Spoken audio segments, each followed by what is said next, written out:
I think I have made the mistake of focusing on the wrong things for a long time and or investing in things that really didn't drive the needle. The problem with SaaS inherently is that it's not that much of a cash flow efficient business. One of the big reasons for why we've been able to grow in the German speaking market and grow to 10 million in ARR was because there was this very specific trend emerging within lead gen agencies and ad agencies. The Next Gen Sales Leaders Podcast. Coffees for Closers.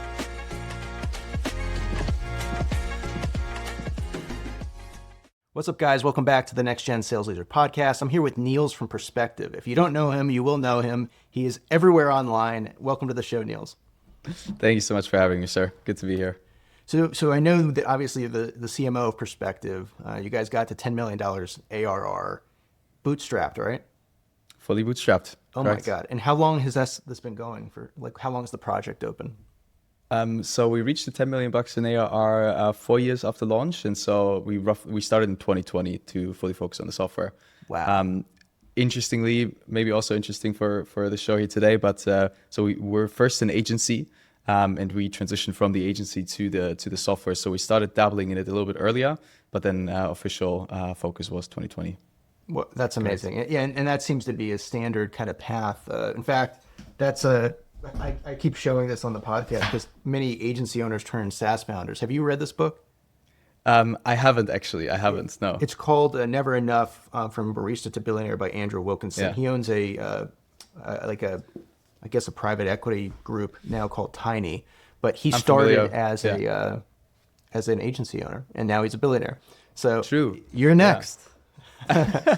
Well, the billion is a little bit further away still, but we are working hard at it. So maybe someday. Yeah. So tell me about how did you guys even, I mean, I don't think anybody listening here, if you haven't deeply tried this, 10 million ARR is bootstrapped is the mecca. I mean, it doesn't get much better than that. So you're already there. You're now going to the next milestone. But I want to go back to the beginning because I feel like that is, everybody here is thinking like, well, how did you do it? Like what happened? So can you take us back to where, nothing was working. You guys, I remember seeing something about your webinar, how the webinar saved your business. So anything you want to tell us in terms of back in the beginning, the dark is dark and there's no light at the end of the tunnel and you just need to somehow survive. What did you do?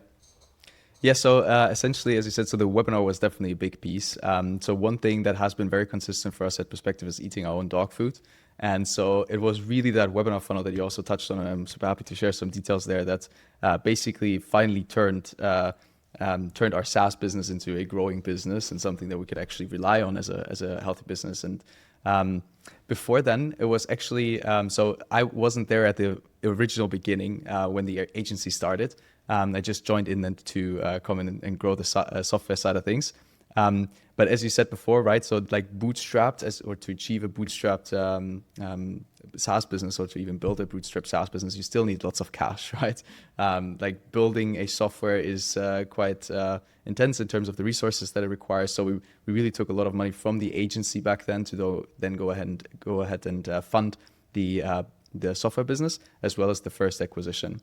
And interestingly, like I heard so many stories as to what was all the stuff that was tried. Like there was even print ads that we ran to get the software going. Like so many different things before we really figured out this webinar funnel for ourselves. This is a break in the podcast to bring you our sponsor, RevyOps.com. That is REVYOPS.com, the #1 GTM data management platform for your GTM and revenue operations data on planet Earth. If you are using the modern stack of Clay and Instantly and Email Bison and RB2B and Trigify and all these various tools scattered across the wind, we unify all that data all into one place so you don't have any duplicates, a unified view of every single contact so you can see all the data and all the activities across all the platforms all in one place. It will allow you and your team to move faster, to get better attribution across the entire funnel, and to make a heck of a lot more money. Go to RevyOps.com, check out how you can get started today with me on a call where we'll learn about your data management problems and how we can get you guys to the next level of growth. See you guys at RevyOps.com. Go there now. It will be in the show notes as well down below. Let's get back to the podcast. And this webinar funnel works so well because the problem with SaaS inherently is that it's not that much of a cash flow efficient business, especially when you're starting, right? So you're selling subscriptions in the depends on the business, but in the, $20 a month to $300, $500 a month in the enterprise, you can go into the thousands, but we're more in the range of a couple hundred bucks.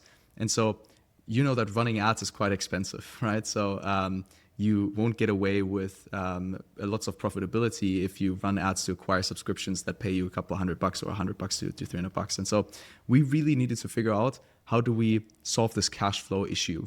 And that was how the webinar funnel was created. So the very first version was built by Mikey, one of our founders and CEO. And the main idea was just, how can we convert people immediately on something that is more expensive than a monthly plan that they can subscribe to, which of course the obvious answer is yearly plans, right? And so yearly plans are then usually in the range of $1,000 to $2,000, $3,000, and that is not as easily sold just simply through, hey, here's an ad, this is this amazing product, go and purchase for $3,000, please.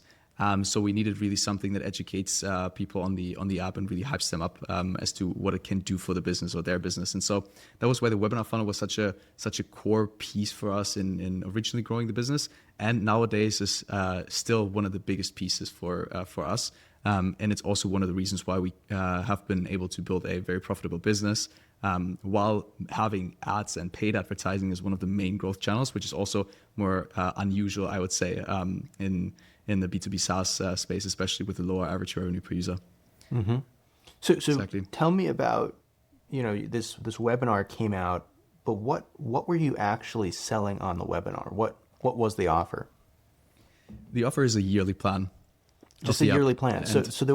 That's fascinating. And did you use the Perfect Webinar by Russell Brunson by any chance? Yes, there was a lot of inspiration from that. I also took a lot of inspiration when building further variations of the webinar from, damn it, now I'm missing the name. What is his name? The guy that wrote looked at so much of his content. It is incredible that I forgot the name, but it's the gentleman that also wrote the webinar for Homozy with the money models launch, and also did a bunch of stuff for Iman Gadzi. I should know it, dude. But point being, he's really great at what he does. Very, very different style to what Russell is doing. And I think by now our webinars are more of a mix of the two of those. So Russell definitely took a lot of inspiration. Then the other goat, took a lot of inspiration, and by now, of course, also lots of learnings that we just had through doing these very, very frequently and just iterating every single week. So that was basically the process. So I know that, in the info space, I was very deep into I remember 2016, 2017, I got so deep into ClickFunnels, and I was constantly, who's the guy who owns School? Not Hermosi, the other guy. Sam Ovens. Yeah, I was always watching his webinars, and I would sit in for a 2-hour webinar. And so I got very interested in webinars back then, but then, I've been kind of in the seesaw career of agency into deep B2B high ticket SaaS in the oil and gas industry, and then back into agency, and now I'm back into SaaS. But I'm curious about webinars actually because of you, because I'm thinking of launching my own ads for my software ReviOps, which not anywhere near where you guys are yet. We just launched in June, but I'm curious. Do you think was that luck? Was that for your particular offer that would work? Do you think that could work for any B2B SaaS of any type? Do you have to have a front end offer? The reason I'm asking is because for anybody who doesn't know, Perspective is essentially the new age of ClickFunnels. I mean, essentially it is a newer and better mobile optimized version of the landing page softwares. Is that a fair statement? That is a fair statement. Appreciate that. Yeah. So that offer in itself is relatively, in terms of the awareness scale, people generally in the marketing world know what a landing page builder is, right? Correct. And I think Russell Brunson did a very good job of educating the world there. So I'm wondering, does the tactic of using a webinar funnel get impacted by that awareness? Or would you try some type of other front-end offer? For anybody who doesn't know what a front-end offer is, and they're not specifically in the marketing space, it's just a different offer that isn't related to perhaps the core software, but it could be a course, it could be a book, it could be a bunch of things. So how would you think about this if you were doing something a little bit more niche? Yeah, there are a couple interesting points that you've made that I would love to touch on. So I think first of all, the type of funnel, right? So is it a webinar? Is it like a low ticket offer that we're selling up front? Is it just a lead gen and then sales calling up? So the structure of the funnel and the type of funnel, I think that just really depends on what type of business you have, right? If you're selling a solution that costs, at the minimum 10 grand a year, and you're selling only yearly plans and you're doing that through sales, then of course, like the webinar funnel could still work because you may be selling people on the sales calls in that webinar. So that is a little bit differently structured, but the webinar funnel still works. You can still do lead gen funnels. You can still do low ticket offers. I think it just is a question of what do you feel like is getting is the closest to what will work for your type of business and your type of offer. But generally speaking, you can adjust funnels always in a way where they will then match your business model. So I think that is maybe more of a separate conversation. But I do think the webinar funnel can be recreated for any type of business, because also interestingly, we have started with the webinar funnel. That was one of our first very successful funnels that we ran for the business.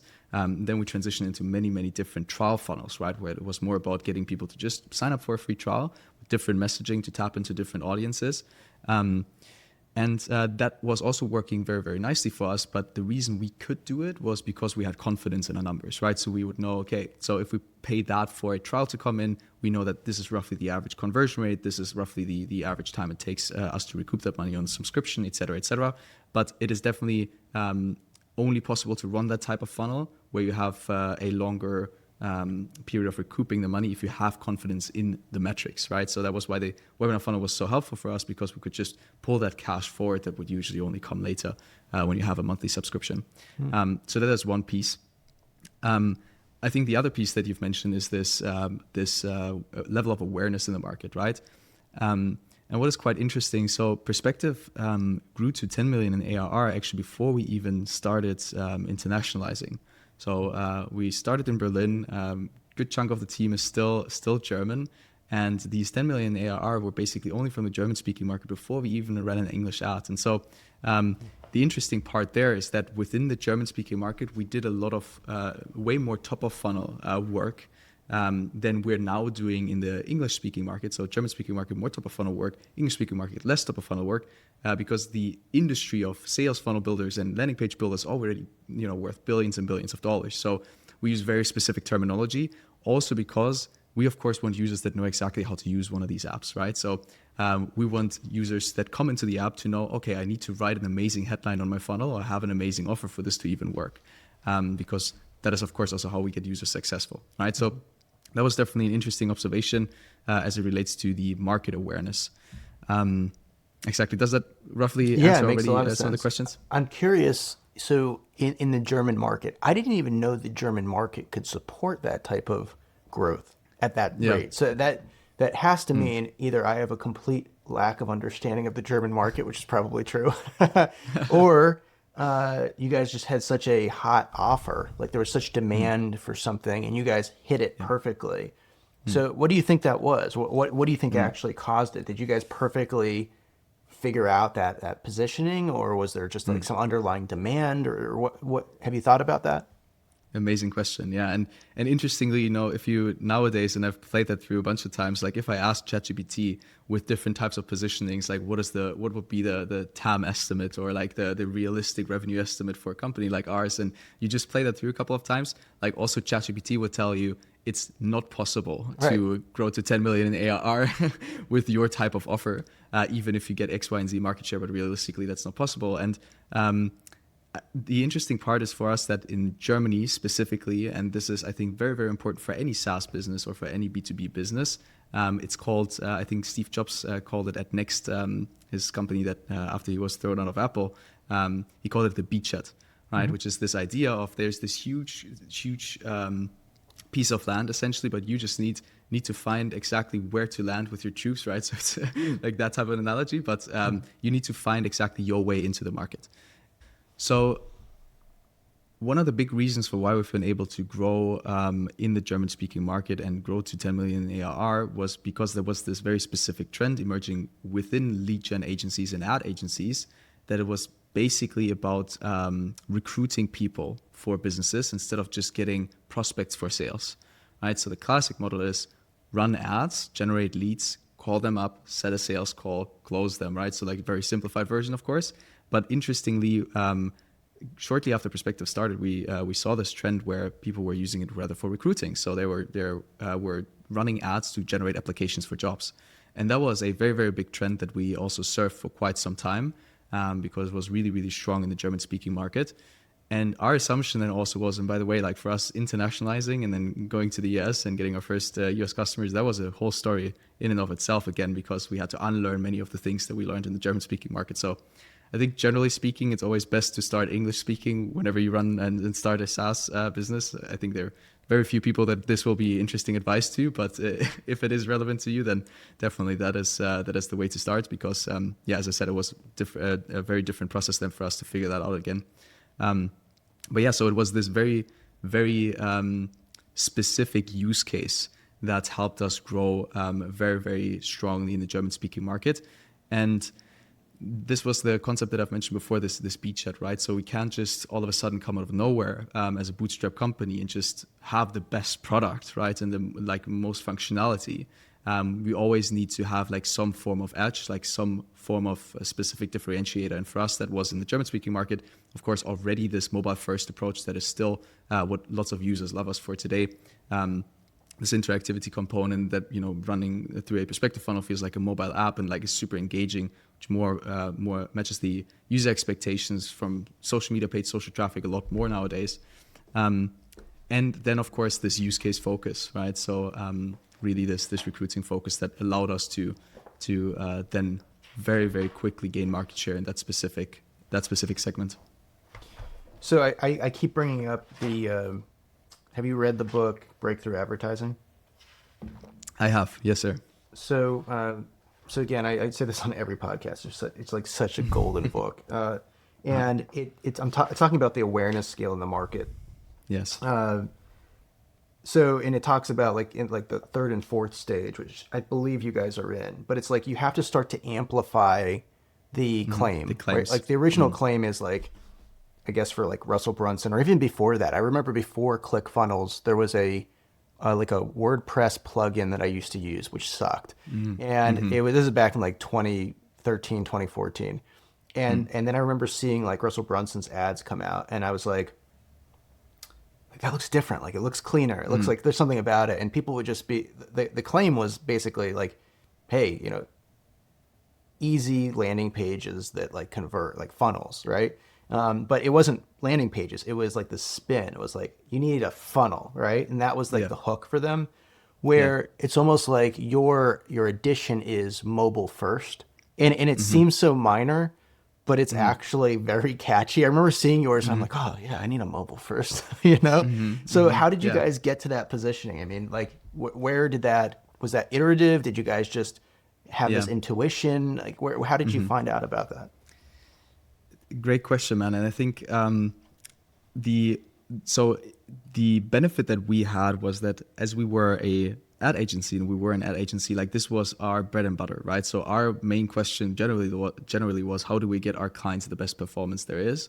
And we, throughout the projects that we've done and the clients that we ran with, we've learned many things and made many mistakes as to why campaigns didn't perform or landing pages or funnels didn't perform. And so at some point, we were finding ourselves actually being a productized service to build funnels for what Perspective is nowadays, technically speaking. So we knew, okay, like we've made the mistake of, or like we felt the pain of having to adjust different breakpoints and making sure that mobile just looks as good as desktop, or mobile just not converting as well as desktop does, right? So we scratched our own itch with building Perspective at first. So we really had these problems that we also talk about a lot. One of these being mobile first, right, as you mentioned. And we just knew, okay, we need a faster version of building this. We want to build mobile first, since either way, most of our traffic, 90% of our traffic is coming from mobile devices. So we want to start there, not the other way around, which is what literally still every other funnel builder starts desktop first, which is okay if you're, if you can invest the effort and the time to then go ahead and fix the mobile version afterwards. But either way, you're building for 10% of who's actually going to be reached, which is inherently flawed logic, right? So you always want to start with the thing that is the most impactful. And so that was basically the insights that then led to us building Perspective. It's fascinating because you're right. Even as you're saying this about desktop, I'm like, I feel like a desktop addict. It's like Yeah. when I look at a funnel builder, I never think about it on mobile because I'm on desktop. And you're right, it pops up to the full screen. And I just, I've used every stinking one out there. And I started on ClickFunnels, and then they went to 2.0, and I didn't like the 2.0 experience. I was like, why did they do this? And then I went to Swipe Pages. I think it was Swipe Pages. And they got really buggy. And then I just was like, all right, I'm just going to do this in Framer. And it was like a horrible decision. So it's funny. I've been actually looking at your ads thinking, I got to try Perspective. But the thing is I don't run that many paid ads right now because my bread and butter, I will admit fully that is like my weakest channel. Probably SEO is my weakest channel, but the second would be paid ads. And that's somebody who's spent millions of dollars on paid ads. So, and I don't know, for some reason I've always struggled. And I think it has something to do with my ability to produce video, which is why I started getting really into this, like having a nice video setup. I'm very fascinated about trying your product because I think it will be kind of rejuvenating my interest in funnels. That's where kind of my interest in marketing all started. I would say one of my biases, and I guess this is good market research for you, because I assume I'm one of your ICPs, a marketing professional. There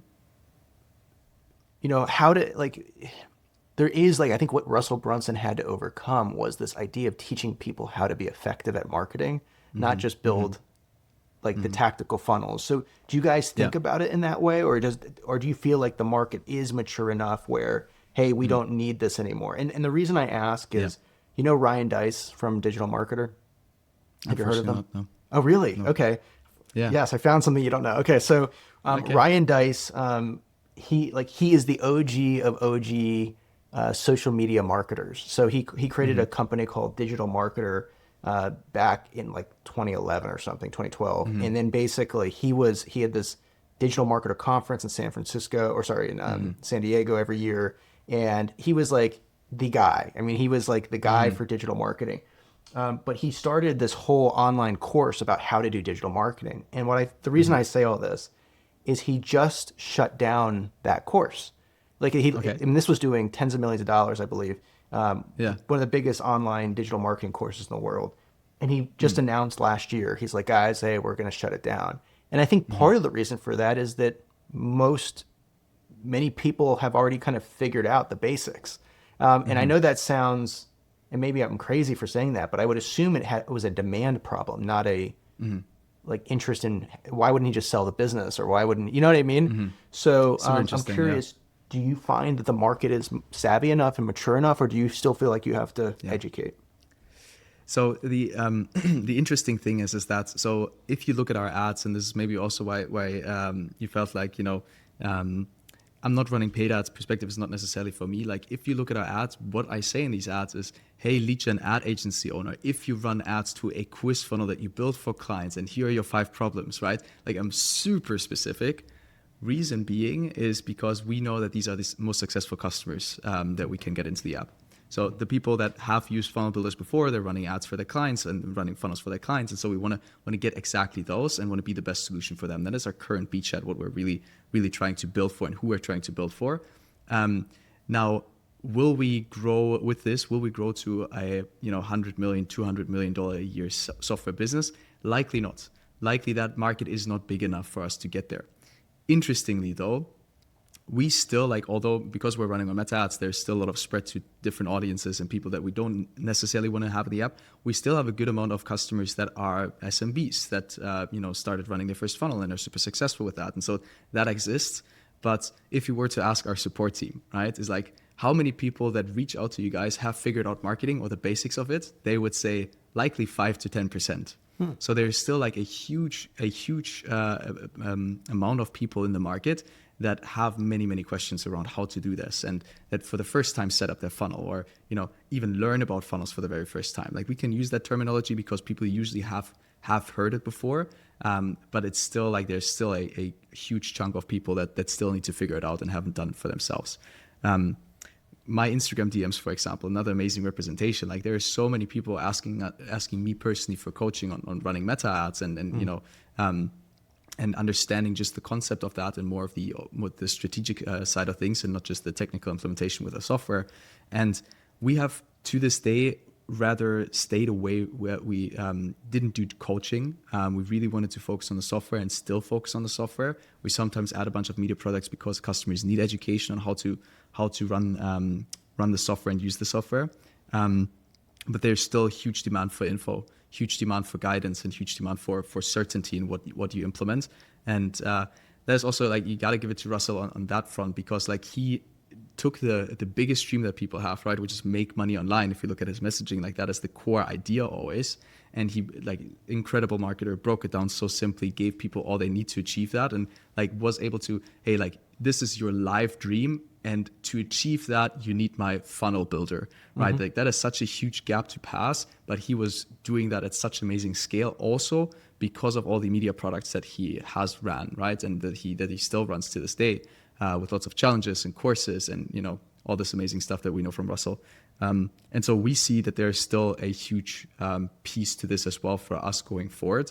Like, as we expand in audiences, there will be more and more people that don't know how to run their funnel, don't know how to set up a, you know, pixel for tracking meta ads, or even how to set up their ad, because the Facebook/meta ads UI is super annoying and super complex to understand for the very first time, right? So there's still, from my point of view, huge demand for even understanding the basics.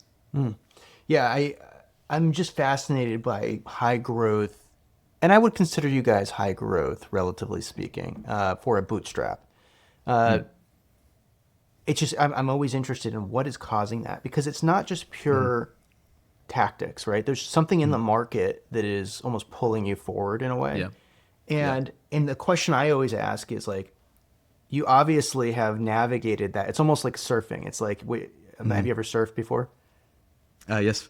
Yeah. So you know how, like, when you're out in the currents, and it's like, to some degree, like, you don't really have a choice. Like, if there's a big riptide, you're going with the riptide, you know? Yeah. And if there's a big set coming, you better be in the right spot, or you're going to get crushed. Yeah. So Yeah. I think to some degree marketing is like that. And and I've always just wondered, is like, how do people find themselves in that current? Or is it luck? Is it foresight? And it sounds like from what you guys did is you guys were in the market as an agency, and you started to notice things very locally within the German market about recruiting that then led to this need for better, more optimized mobile funnels, because your conversions were lacking on that side, that then created a software to solve that. And then you went out from there. And it was kind of, to some degree, like serendipity. It was kind of like, hey, you were there, it was happening, you solved the problem, and you just kept on moving forward. Is that a fair assessment, or was there something else that I'm missing?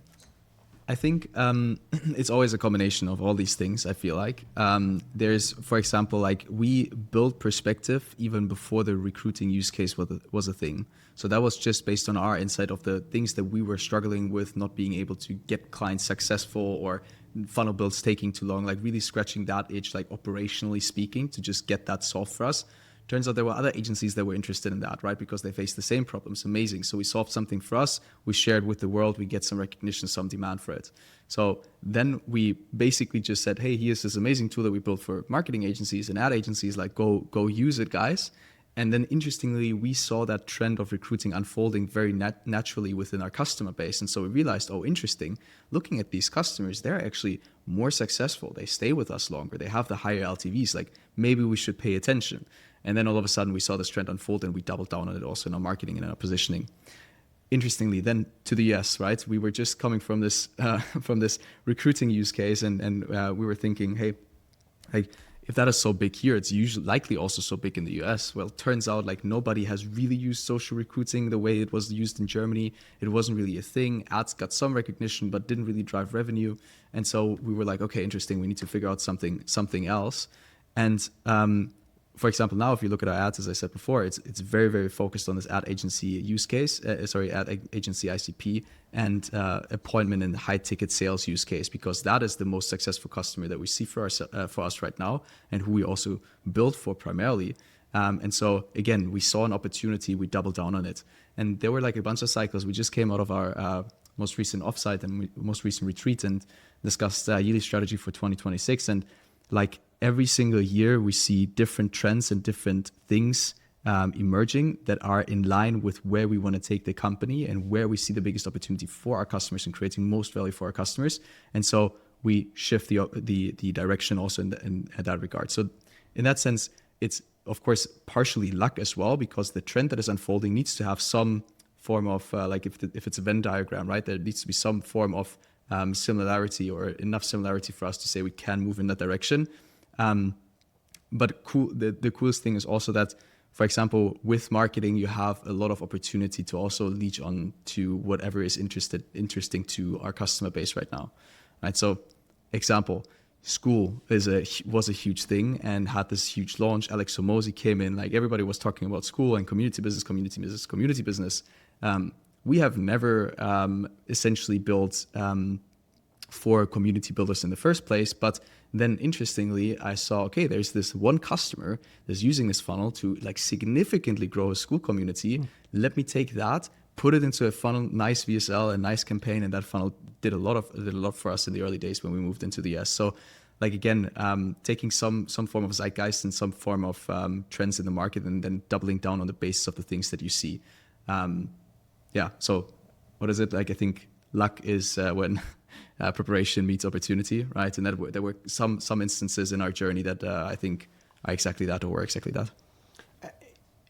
To that end, how much time do you spend as a CMO thinking about this meta level analysis of the market on trends versus say tactically just saying, okay, this is the direction, put aside all the noise, I know what I'm doing, landing pages, ad creative, running, like how do you split your time? Yeah. So I think like I'm naturally more of a builder and an implementer, which also sometimes comes and bites me, right? Because I need to look up and I need to see where's the direction, where do we want to take this company together. But I'm personally more leaning towards the build amazing processes. Let's improve this ad creative, this design is off, right? So I'm very, very much in the weeds. And I think it's not necessarily a very rigorous split of, okay, like every other Thursday I take time for strategy or anything like that. It's always based on where I see the biggest impact currently be. So if I say our creative process needs to be 10% faster, that is what's getting us to the next S-curve and the next stage of growth, and that is the main focus for the time being. If I feel like, oh, I'm getting these voices from customers, I'm seeing this type of content, I'm seeing where the market is leading, we need to figure out how we can be there before the market is fully there, and then that takes priority. So it's really, I'm personally operating more of on an opportunistic basis, if you could call it that, just where I personally see the biggest impact for the company be at that moment, and then I shift my focus there. So where did you learn that? Where does that come from? Did you learn that from a mentor? Did you go to a seminar? How did you learn that idea? That is a great question, man. And to be honest, that is just experience. It's I think I have made the mistake of focusing on the wrong things for a long time, and or investing in things that really didn't drive the needle. And through the frustration that I felt after I came out of the other end, where it was like, just invested so much time, but it really wasn't the thing that we should have focused on, I just became very, very rigorous with deciding where we should spend our time. Like now specifically talking about also the marketing team at Perspective and my personal time. And also, I think in general, like for the other teams at Perspective, like we've become so much better to just decide what to work on, because I think it's the main question to always answer. And that was just learned through sheer frustration of moments and cases where we just didn't ask that question enough. And I think that what you're describing, or that frustration, is actually like 99% of human beings at most times. Like most people are stuck, and most people are frustrated because, as we all know, it's like you can work really hard and get no results for years.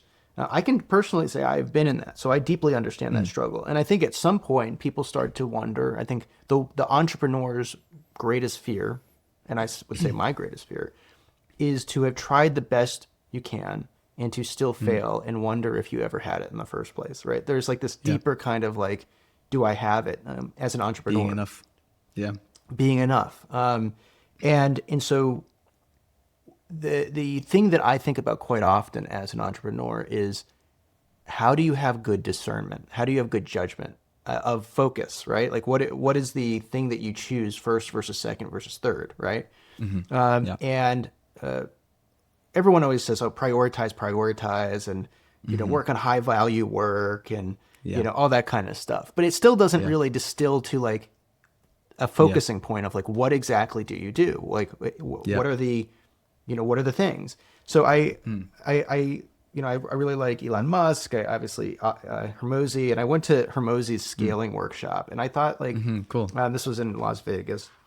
Yeah. And there was the thing that stuck out to me the most was, I don't know if he even has it in this book. Let me see. For anybody listening, I'm actually like looking at the book from the event. But the thing he said was, the number one role of the CEO is to find the biggest constraint in the business and allocate resources to solve for it. Yeah. Yeah. Which is essentially what you're describing. But a CMO is like, find the biggest constraint in the growth or the marketing and allocate resources to solve for it. So if that's true, then the question becomes, how do you find the biggest constraint? And how do you know what resources to allocate? So how do you think about that? Also an amazing question. And I think, so I personally have this this task that always pops up every single day on my list. It's called growth planning. And in the growth planning, there is a link and like a couple of questions that I run through. And I do it nearly every day. I'm not as consistent with it, but minimum once a week. And in that link is a link to our business plan / channel targets, what it's called. And that is basically a mapped out version of the next 12 months of the company's growth and assumptions of what would need to happen in a given month for us to get to a specific revenue number.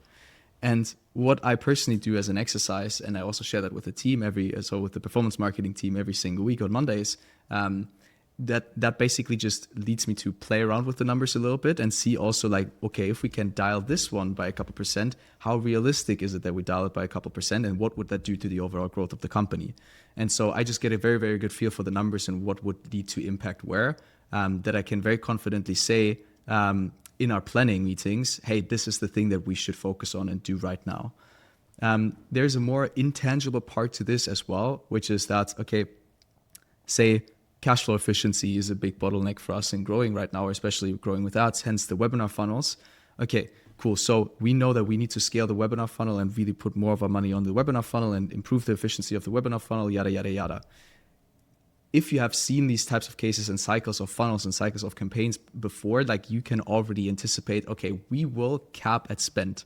We will not be able to spend more than 50 grand a week on this funnel because afterwards ROAS goes south and we can't scale it efficiently anymore. So what will be the next thing? The next thing will be top of funnel. Either having a webinar that speaks to more people or having more people come into an environment to then be able to convert on a webinar funnel. So okay, understood, we need to invest in a little bit more content, or we need to invest in a lot more top of funnel initiatives or run broader ads, right? So you can see this unfold and have hypothesis or thesis around achieving that, or then again cracking that nut of that next constraint that is created in your business. That is usually how I operate it so far. Mm-hmm. You mentioned a growth performance team. Or a performance marketing team. Mm-hmm. You're building your dream team, I assume, or you have already. Mm-hmm. What type of people do you want on that? And let me characterize that. What roles do you want, and what personality types do you want in those roles? Mm-hmm. So, in terms of roles, the interesting thing is that right now we finally have the marketing team at a place where all the very important roles have been accounted for, and we have amazing people in these roles today. And there are a couple of further roles that I'm looking to hire. We could go into the specifics there. But for example, like what the team is structured right now, we have a performance marketing team. That is the core that's driving the core performance marketing engine and the core growth engine also for Perspective. Next team is the partnerships team. And then the third team is the content and product marketing team. Double clicking on the performance marketing team, we basically have Elliot, performance marketer, Jack, creative director, and now James, creative strategist. Now, I'm personally very much from the performance marketing world, and so I was doing majority of the creative strategy work until now James came in. And so we basically just sit together and really figure out, okay, how can we improve this core funnel, these numbers that I just talked about. For the other teams, we have Real quick, influencer marketing. what is performance marketing in your definition? Performance marketing, in my definition, is spending money for distribution and trying to make more money back. That is what it's at its core. And what do they tactically do on a day-to-day basis? Is it looking at statistics? Is it increasing spend? Are you actually in the media buying dashboards? Yes. So a big part of that is media buying. So looking at the different channels that we spend money on to get distribution, and moving money where it's spent most efficiently. Like that is the core task of the media buyer technically. A huge part of that is also the creative side, which Jack is managing as the creative director, especially as it relates to constantly having new video creative, nicely edited, iterations of previous best performers of the videos edited, right? Creating new static images with design, and having all that figured out. And now James, which was my job now before, since now we have James, but his basic main question is, how can we change our creative or our funnel structure, or what funnels we run in a way that allows us to spend more money efficiently? That is the main question that he's essentially asking. So it's all of what you described, but the creative part is the majority of what the team does. Mm-hmm. Yeah, I mean, creative production, as you know better than most, is such a pain in the butt. Yes. It is a whole world, and Yep. and frankly, I don't know how people do it without some level of a studio, or it sounds like you guys might do it differently, but for me, it's like, it is almost like a full-time job because there's such a thirst for the engine, the media buying engines, the platforms for new creative to test. Yes. So how do you guys even think about producing the volume of content required? It's a mix of two things. It's we differentiate between new concepts and iterations. Now, new concepts is completely fresh creative that the ad account nor our audience has seen before, right? So that is completely new ideas that I talk into the camera and or read a script into the camera. It's nicely edited. We launch it, see if it performs. Iterations, on the other hand, they have the sole job of just trying to prolong the lifetime of a new concept that has worked before, right? So these two allow you, like in combination, to produce many variations of ads. And we could go deep into, you can also have format variants, you can have hook variants, you can have CTA variants, you can have body variants, you can have creator variants. We're also working with creators so others re-record what has worked before. So there's like many, many different ways to use the process or build a process to really get high volumes of creative. Now, technically speaking, an iteration is already like, if let's for example say I have an image that says, build a perspective funnel. And an iteration could also be, if that creative worked for us, build a perspective funnel now. Now, guess what? That will not do a lot for your business. It's maybe could be that the performance increases by a little bit, but it's not going to change much. So we really, really focus on new ideas and core changes to our creatives in the iterations. For example, from our conversation, I might be super stoked to talk about this idea of constraints in a business and map that to the funnel idea that we've talked about, new angle ideas. So what I'll do is I'll ask James to write up a script, or we collaborate on a script. I talk it into a camera, see if that performs. Now, if that performs super well, next thing that we would do is we would either wrap that in new formats. So like different styles of creative, could be a podcast type of creative, right? Could be a GC style of creative, or we send it out to creators to re-record. So we have also different types of faces that are saying the same thing essentially. So that is a way for us to just have this one core idea, right? This one script that then maybe performed well, mapped out into 10, 15 variations that are then launched, and see if we can prolong the lifetime of that specific creative. Does that answer the question roughly? Yeah, it does. I'm very interested in this. I'm reading the whole Nice. Alex Hormozy goated Yes. ads things, which was like he just did his book launch for money models, but then he upsold me on a $6,000 thing I shouldn't have bought. But no, it's actually fascinating because Yeah. his whole thing is this. It looks like this. Anybody listening, I'll speak it Yes. out to you. But it's basically you got 50 hooks, you got 3 to 5 what he calls meat, which is the body, Yep. the main core, and then there's 1 to 3 Yep. CTAs. So that can give you 150 to 750 ads per week. But essentially, the meat is the core. If it's a longer form, would be like Yep. the 3 to 5 minute type thing, and then the Yep. hooks could be how Yep. long would you say your hook should be? We have an interesting take on this. Like our hooks sometimes are 20 seconds, 10, 15 Wow. seconds sometimes. Yeah. Just because we want more variance in the creative. And I'm not sure if you're aware of the Andromeda update that Meta recently rolled out. No. But the whole spiel, the whole idea is that you want to give the algorithm more variance. So the algorithm can reach more people specifically with what the algorithm thinks will convert those people on your offer. So what Hormozy is preaching there, that is still like, it is a relevant concept, and we still do that. Like every new creative that we launch with 5 different hooks to give some form of testing breadth and see what converts best. But I would personally say 50 hooks and 3 to 5 body variations and 2 CTA variations, that still gives you 100 and whatever the math adds up to, right? A couple hundred ads. But for the algorithm by now, it is not much to optimize on because it's technically almost everything is the same thing. So ideally, we want to have 50 ads in a scaling campaign, all of these 50 ads targeting different audiences and converting different types of people. And we want to spend lots of money on that if all of this is working efficiently, because then we can reach the broadest audience and convert them. So yeah, I think like in terms of production and efficiency for production, what Alex is saying is still correct, and we still do forms of it, but we try to focus on bigger new ideas versus very smaller iterations or smaller How iterations. long do your core bodies last? And like, so he for anybody who's listening, Alex is saying, say 3 to 5 bodies, where you have like dozens of hooks, and for you it sounds like 5 or so variations on hooks per creative. How long can a core body of an ad last in your experience?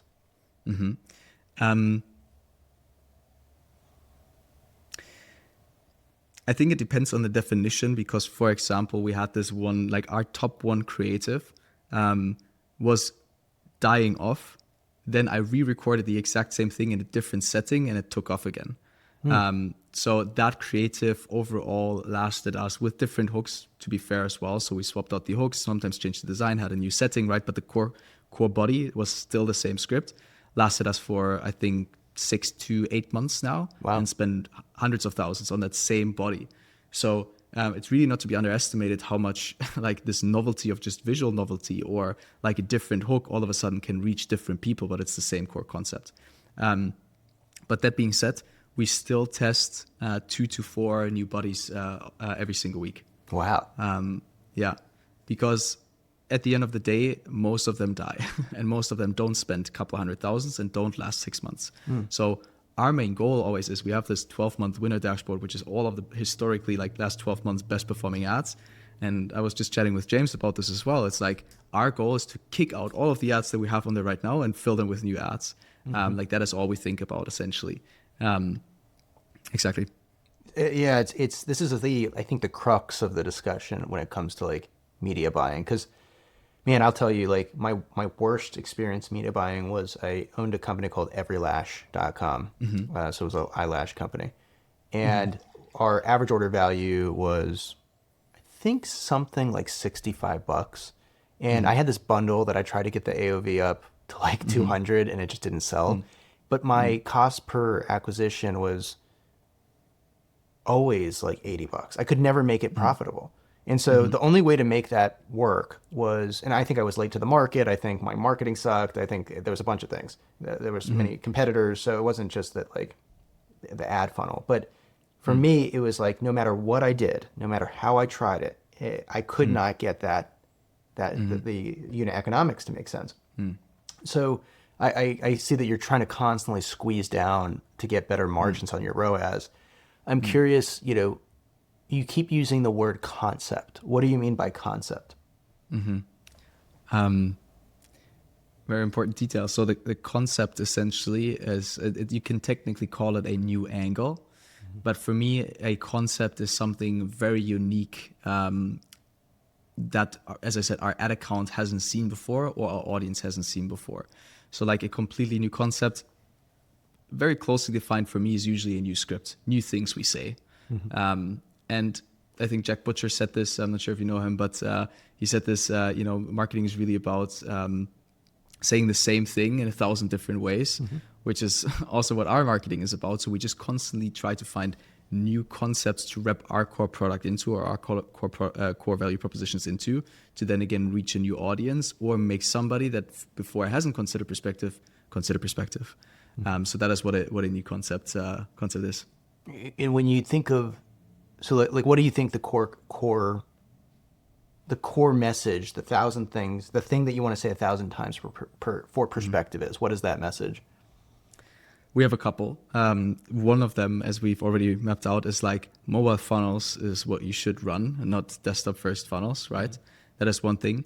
Another big one is funnel build time matters, which is one of the core things for why we have built Perspective in the first place, because it just took ages for us to launch new clients. And the other one is like really only measure performance. That is the main thing that you really want to focus on. And technically speaking, this mobile first element is a sub element of the performance one in our messaging spreadsheet or messaging flow chart. Because there's other things that we also very much focus on at Perspective to improve performance. Personalization is a big one as well. So you have this interactivity usually with lots of quiz elements and Perspective funnels that we use that data to personalize, first of all, like the experience in the funnel.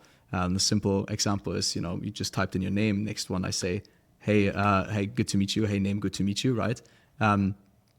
The more advanced one would be to personalize the entire thank you page or the offer page on the basis of the stuff that you just learned about your customers. So that would be another one.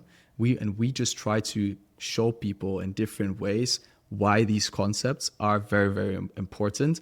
And like at the end of the day, our job is to make people believe by showing them proof, by showing them stories or telling stories that these things that we believe in is what they should believe in. Exactly. And how did you arrive at those core things? Because I think the hardest thing that I've found in business is distilling to what's right, like we talked about before. How do you define what is the constraint? How do you find out of the 1,000 little, pieces of sand on the beach, gazillions, how do you choose the right one that's the diamond? So like, how did you guys come out to that? Was that iterative? Did you guys just figure it out? Yeah.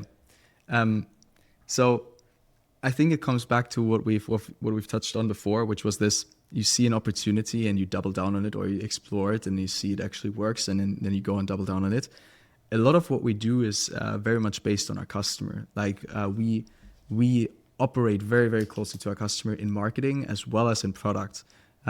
Because, for example, if people run super successful Perspective funnels, but then all of a sudden they say, hey guys, like I'm still struggling with lead quality sometimes. Couldn't we do something about that? And we say, all right, let's think about it. What would be cool solutions to do that? One example is one-time password for opting in with a phone number, right? So then we go and build solutions for that. And then we continue to build solutions for that because customers ask for it. It's what customers care about.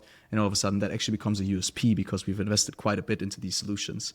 And that is how we stack those up. Like first, it was only the mobile first approach. Then it was mobile first interactivity. Then it was mobile first interactivity personalization, right? Now mobile first interactivity personalization, lead quality. Like we stack up the different USPs because the product gets better every single day and we can open up different USPs.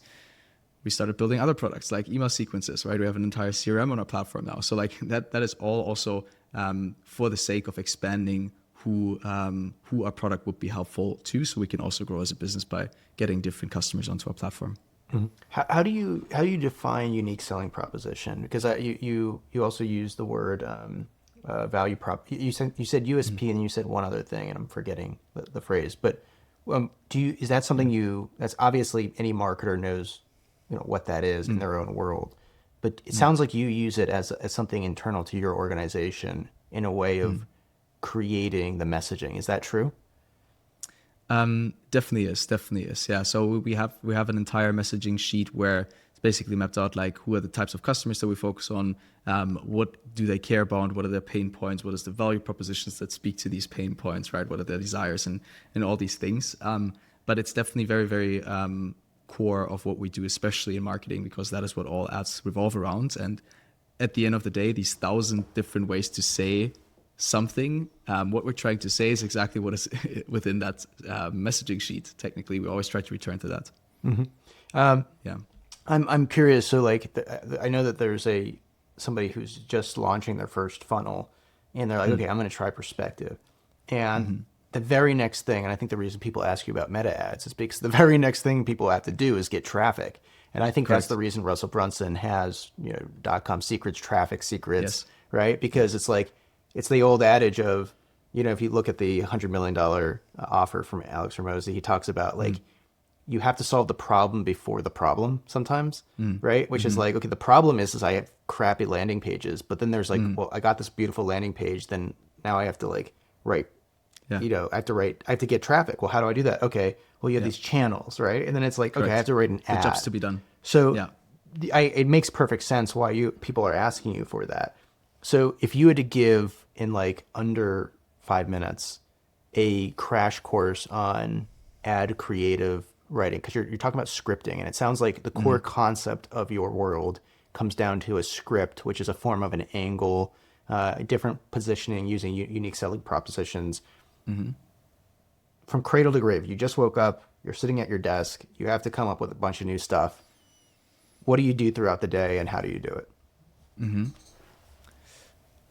Also an amazing question. And what I can already say, because I've been talking so much about script writing, I've been discussing that with James a lot today as well. I believe that the written word and copywriting is the only thing next to product, and of course distribution matters, like where do you put that copy, but is the thing that can change a business's trajectory. Why do I say that? Because I have seen it over and over again that a single funnel or a single ad even can make you more money than you've ever anticipated, or make the business more money than you've ever anticipated it could make. It's actually happening. Same with viral content, right? It's like very low effort, but potential upside is huge thanks to what the internet is. And so that is why I really, really put a lot of emphasis on copywriting. And why I think it's one of the core things that we do in the Perspective marketing team. And I think you could ask anybody on the marketing team. I'm very, very particular about copy, and sometimes people are quite annoyed about it, I think. But that's a little besides the point. In terms of what I do to figure out what to say and what to write is, I think this might be a generic thing to say, but it's very, very true. It's understand your customer. And I think if you go onto LinkedIn, if you go onto Twitter and you ask anybody about B2B, that is what they would say. But I personally think it is not so much about send a couple of interview questions or talk to them, do customer interviews. I think the best marketer is the person with the most context on the on the market. And the only way to achieve that is to usually be part of it. I'm a great marketer for our audience because I was an agency owner and I come from the agency world. I consume what our customers consume. I talk to the customers every single day. I care about what they care about. Like, I have such an incredible context on the market, and it's not trying to give myself flowers, but it's really what the most helpful thing is that I am able to also figure out what I should say in creatives because I know what they care about, right? So that is really the core thing. The priority number one for any creative strategist, for any marketer, is figure out what they care about. And that is really done by like putting yourself in their shoes. And I'm not saying this lightly, but it really means being there. Be in the communities, be on Reddit, be in the live calls, buy a couple of training programs, consume what they consume, meet them in person. Like, this is really hard work. It's not something intangible. That is the first thing. I would also say that because I try to do that, and I also really urge that everybody on the marketing team does that at Perspective, ideas are like opportunities. They aren't necessarily created like through a process. They usually, like, the best ideas come to me when I just read something in our community of a personal problem that somebody had with their funnel, and that sparks an idea. I write it down, I come back to it next Monday. It turns out it's the best creative we've done before, right? And that is only because I had the specific customer insight. Another way to consider customer insight is, what ads are working quite well, right? So like that is mass data on the market, quantity than qualitative data, right? So if you see, for example, hey, these 3 ads have been consistently performing super, super strongly for us, like what are different takes on that specific idea that we can also double down on? And maybe that sparks another idea and another new concept, right? So that is what I start with, and I really collect a huge backlog of great ideas. That is my main way of trying to figure out what we should write next and what ad creative we should produce next. And I think Naval said this, which is like, inspiration is perishable, act on it immediately. My way of doing that is like write out the first draft of the hook, usually, of that creative. So I roughly have a good understanding for it. I put it to the backlog. I reconsider it next time I have space for writing, or, same way James does it, for example. And yeah, next process or next step of the process is take the best idea. And with best idea, this comes back to our way of prioritization, right? And biggest constraint is look at the idea of what the creative is. Think about how many people can it reach and how much room of resonance will it have. That is how I think about scale of creative. For example, if there's this crazy event happening right now in the agency space, everybody is paying attention and have a really, really clear way of relating that to why you should buy a product. Guess what? That is going to be the first creative that I write up, because I truly, truly believe that this idea will convert most of the people over the next couple of weeks. And so I prioritize that. I start with that. And then I just write out the idea. I literally just write. I just try to create a couple different hooks, like where's the customer in their minds right now? And then I try to write a script that logically gets them to the conclusion, hey, I should really use perspective. No, when you are writing that ad, so I think we're now getting to the crux of it, which is you've done all the research, you know the customer, you live their lives in your experience, and I completely agree. There's a reason why Combinator only likes to, or at least they say they like to invest in founders that have actually been solving their own problem, because ultimately we have to be anthropologists. We have to study the human condition. Nice. And how can you possibly speak to somebody if you haven't lived in their shoes? So I'm with you. Now we're writing the script, and it sounds like you actually write it out. I'm curious, are you just using kind of like talking to me if you were trying to communicate to me in a, let's say like, we're at a bar, it's after work, and you're trying to convince me of an idea. Is it that type of writing where it's just like, hey, I'm just going to literally just make out the logical points to it? Or are you following a certain structure to your ad creative, and are you writing in a different style? It's almost like, are you writing in like Shakespeare, or are you writing in, like Russell Brunson? Like, do you like rely on certain copywriters, that kind of thing? Yeah, so I think usual advice would be in terms of copywriting is start with a framework, right? There's this basically pain, agitate, solution, or hook, pain, solution framework, like different ways you could follow through the creative to logically make the point of purchasing your product. I personally don't follow any of these, and this is maybe not super tangible advice, unfortunately, but like I just really try to think of, okay, if this is my hook, this is the state of mind that people are in usually, and then I start writing out logically either why that pain point is very problematic that they're having, and really try to make it hurt. Then I go into why perspective is the solution, or introduce them to perspective and why it's the coolest thing, right? Then I follow up with lots of proof. And so I basically, my style of writing is try to convince myself. For example, I might just write the section where I say, hey, perspective funnels convert very, very strongly. They're the best thing in the world in terms of conversion rates. My mind immediately goes to, okay, like everyone will think that's bullshit, right? And so then I go, okay, and then I follow up with proof. So here are 5 different cases that have improved their conversion rates drastically thanks to perspective. Then people will say, okay, but why? Like, can you tell me why that is so much better?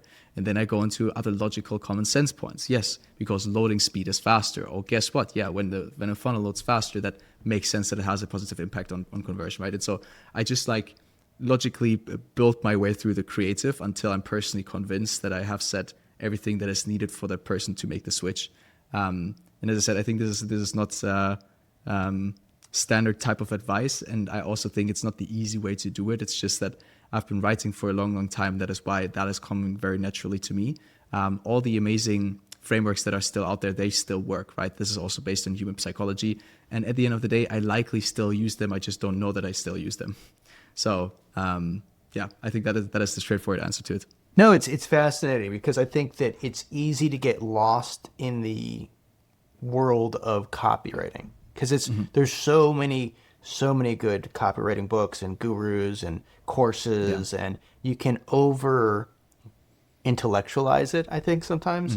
And what I'm hearing from you is that you essentially, you know yourself, you also know that you are your ICP, and therefore if you just make a very clear, concise but sufficient argument that describes it and fully answers the questions as they come up. Yep. But why is that true? Or and how does that work? And why will this fail? You know, and basically just answer all those kind of little questions that would pop up for your own self.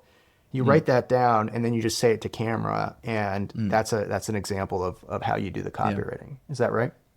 That is right. And actually, now that I think about it, I've learned this from a very, very skilled marketer, founder of a 9-figure e-com brand here in the German-speaking market. And like when I sent him copywriting for his feedback, like he agreed to collaborate with me on a VSL a while back, and I sent him my script, and like all he commented was objections, not feedback on my copy, but he was telling me what the customer will think when they hear this.